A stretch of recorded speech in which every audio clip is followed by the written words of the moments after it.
অসংখ্য কোটি বছর আগে আমাদের সৌরজগতের বাইরে এক দূর অজানা নক্ষত্রমণ্ডলে জন্ম নিল এক ভ্রমণকারী। এটা কোনো মহাকাশযান নয়, কোনো ভিনগ্রহী যানও নয়, বরং এক প্রাচীন বরফ আর পাথরের খণ্ড।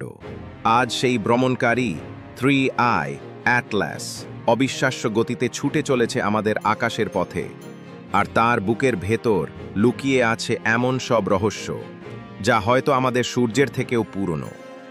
2025 সালের জুলাই মাসে চিলির অ্যাটলাস টেলিস্কোপে ধরা পড়ে এক অদ্ভুত আলোকবিন্দু।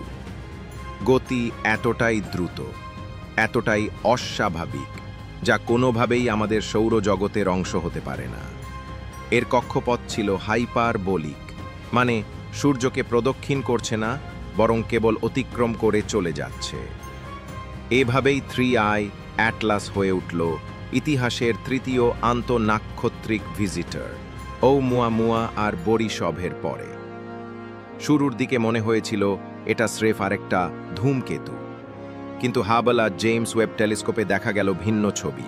3I অ্যাটলাসের ভেতর থেকে বেরোচ্ছে প্রচুর পরিমাণে কার্বন ডাইঅক্সাইড। পানির তুলনায় এর অনুপাত 8:1, অর্থাৎ 1 ফোঁটা জলের জন্য 8 ফোঁটা কার্বন ডাইঅক্সাইড।